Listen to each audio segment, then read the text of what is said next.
Nous sommes toujours dans l'ambiance du 19e Congrès national de néphrologie qui se tient à Casablanca du 2 au 4 mars 2023. Nous sommes dans le studio que le bureau de la Société marocaine de néphrologie a mis en place, Néphrologie 2023. Et j'ai le plaisir d'accueillir le professeur Zemd Mohamed, qui est professeur de néphrologie à la faculté de médecine de Casablanca et qui a une particularité. Et je vais essayer de discuter avec lui sur cette particularité. Comme vous le savez tous, qui dit néphrologie, qui dit maladie rénale, qui dit dialyse, c'est du matériel.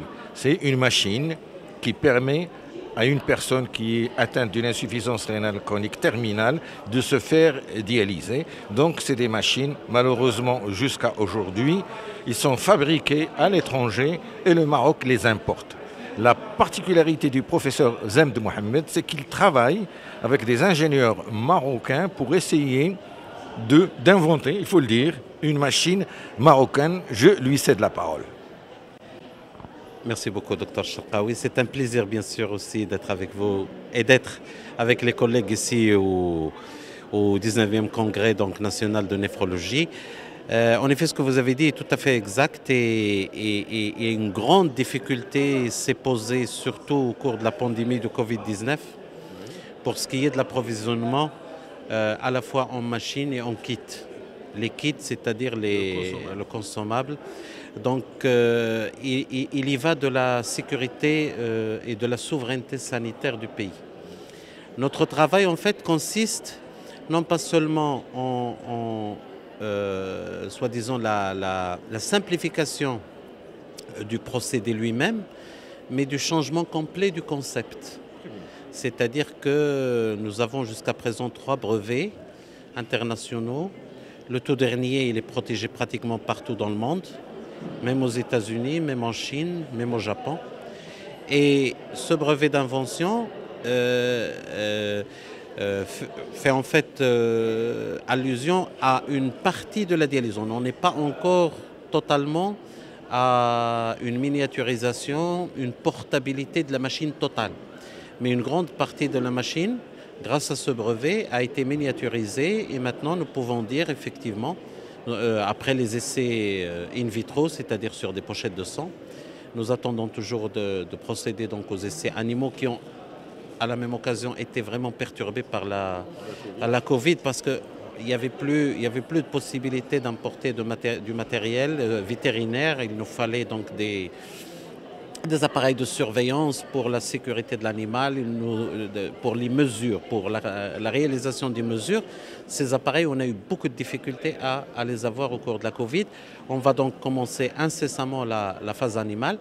Mais après tout cela, donc, on pourra dire qu'effectivement, une grande partie de la dialyse, qui est l'ultrafiltration, va être réglée grâce à ce procédé.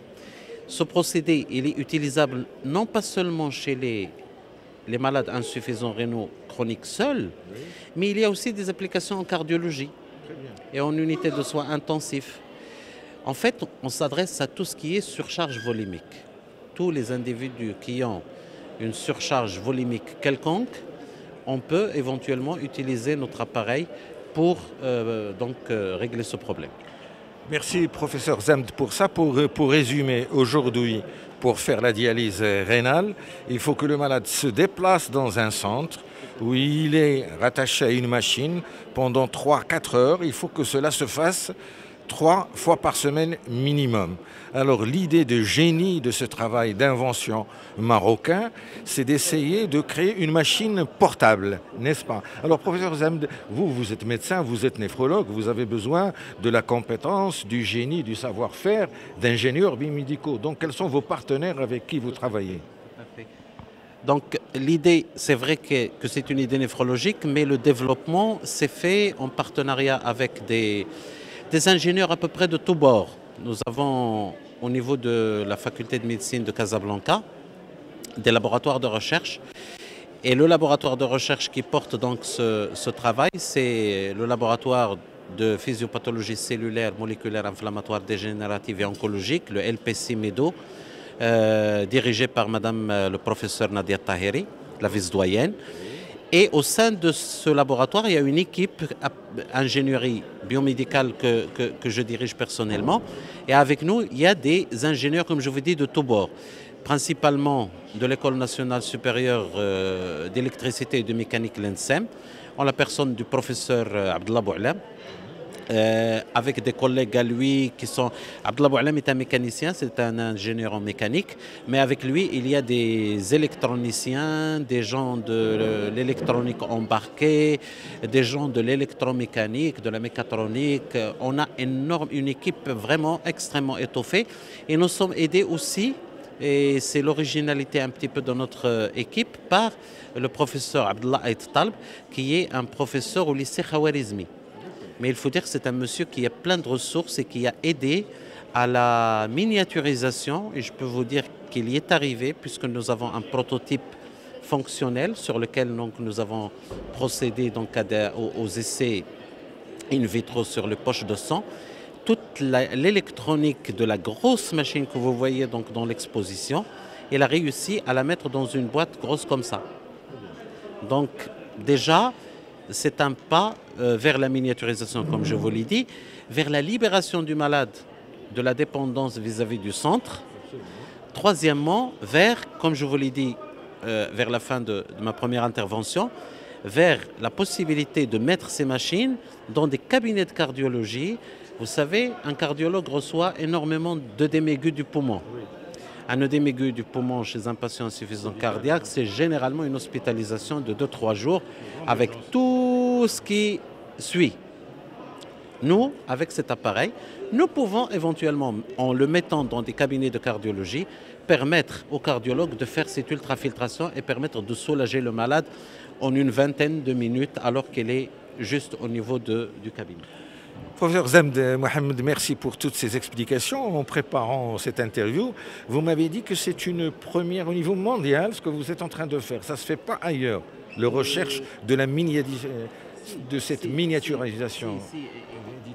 Il y a beaucoup d'équipes qui se sont attelées. Il faut dire que le rêve de miniaturisation date de Kolff, qui est le père de la dialyse. Donc Kolff voulait déjà miniaturiser son appareil, mais le problème essentiel qui se pose, c'est l'approche. L'approche que font les autres équipes, c'est d'essayer de miniaturiser la grande machine et donc d'utiliser un dialyseur. Notre machine n'utilise pas de dialyseur, c'est une machine d'ultrafiltration simple. Notre apport à nous, c'est de la rendre intelligente, de telle manière à ce qu'elle perçoive les modifications qui nécessitent une intervention et qu'elle programme avec le patient une intervention. Donc nous sommes partis un petit peu en faisant le pari que c'est d'abord la surcharge qui dérange les patients. Ce n'est pas la composition du sang en tant que telle qui dérange. Voilà, c'est le volume. Et après, nous avons rendu la machine, nous sommes en train de travailler sur plusieurs capteurs qui vont nous dire à quel moment il faut que la machine fasse des interventions, mais des interventions vraiment ciblées sur certains ions pour qu'ils fassent une modification de leur concentration. Donc, mes amis, les chers collègues, donc un congrès national de néphrologie, le 19e, ce n'est pas uniquement les résultats de recherche dans le domaine médical pur, néphrologique, mais également le résultat de travail, de recherche entre des équipes de médecins et d'ingénieurs. Alors, professeur Zemd Mohamed, est-ce que vous pouvez nous dire, nous sommes en mars 2023, le 19e congrès national de néphrologie, vous avez déjà parlé d'un prototype. Est-ce que vous pouvez nous donner une date où cette machine miniaturisée de dialyse pourrait être disponible? Mais il faut dire que il y a la part recherche-développement qu'on continue à faire au niveau de la faculté de médecine de Casablanca. Et nous sommes pratiquement vers la fin, c'est-à-dire la phase animale, qui va nous permettre de dire véritablement si cette machine est efficace sur un organisme vivant. Parce que ce que nous avons jusqu'à présent, c'est juste, comme je vous l'ai dit, le résultat sur des poches de sang. Mais le gros du problème, c'est le manque de partenaires industriels. Et surtout, aussi, le manque de cadre administratif qui va gérer la relation entre l'université qui est la détentrice du brevet et l'industriel qui va venir pour développer, donc pour créer véritablement la machine et l'industrialiser. Nous avons bloqué sur ça pendant pratiquement 7 ans. Et il faudrait peut-être penser à changer éventuellement le cadre législatif qui gère l'université pour qu'il lui permette de créer des partenariats, de créer des startups dans lesquelles il peut intervenir. Le texte existe, c'est la loi, pardon, c'est la loi 0100, mais les textes d'application ont tardé une vingtaine d'années. Donc jusqu'à présent, aucune université ne peut réellement investir par ses brevets, par ses produits de recherche dans la création d'une start-up dans laquelle il aurait des actions.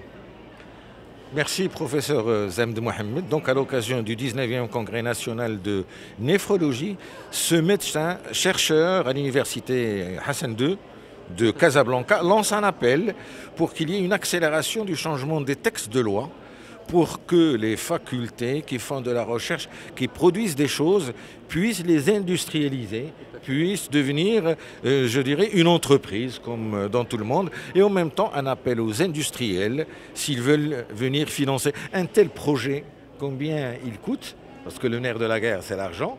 Qu'est-ce que vous avez, et vous avez besoin de combien d'argent pour pouvoir l'inventer? Déjà, il faut dire que nous avons travaillé jusqu'à présent grâce à des actions de mécénat. La protection du brevet au niveau international, surtout la phase PCT, la Patent Cooperation Treaty, il faut, après avoir reçu donc l'aval de la recherche internationale qui vous dit que votre brevet est valable, il faut passer à sa protection au niveau de chaque pays ou groupe de pays, parce qu'en fait il y a des groupes de pays, par exemple l'Afrique, il y a 2 groupes de pays. Cette phase nécessite un cabinet d'avocats spécialisé, nécessite des mandataires au niveau de chacun des pays ou des groupes de pays. On est à peu près à 1 million de dirhams. C'est l'université? Non, c'est comme je vous l'ai dit, des actes de mécénat. Deuxième chose, ce qui est beaucoup plus important, c'est que après recherche et développement, on est à peu près à 600 000 dirhams de dépenses pour la recherche et développement. Et la recherche et développement, il y a encore la phase animale, parce qu'on a quand même acquis dernièrement l'ensemble des éléments nécessaires pour la faire. Et en fonction de ces résultats, ce qui nous attend, c'est bien sûr les essais cliniques sur l'humain, et qui coûtent horriblement cher. Mais je pense que l'enjeu en vaut la chandelle, parce que, on va permettre à notre pays d'avoir l'initiative déjà de mettre en place un système de dialyse portable fonctionnel et opérationnel et industrialisé et commercialisé. On a la protection au niveau international pendant encore 15 ans. Troisième élément, c'est qu'effectivement, on aura une certaine sécurité sanitaire et une certaine souveraineté sanitaire, ce qui est hors de prix à mon sens. Donc, chaque investissement dans des domaines pareils, il ne faut pas les voir uniquement en termes d'argent, mais il faut aussi les voir en termes de retombées à très long terme. Eh bien, professeur Zemd Mohamed, je vous souhaite plein succès. Et une des innovations de ce 19e congrès national de néphrologie, il y a de la recherche médicale, il y a de la recherche biomédicale, et bientôt le Maroc se positionnera en tant qu'inventeur d'une première machine de dialyse portable. Merci à vous, Inch'Allah. Merci.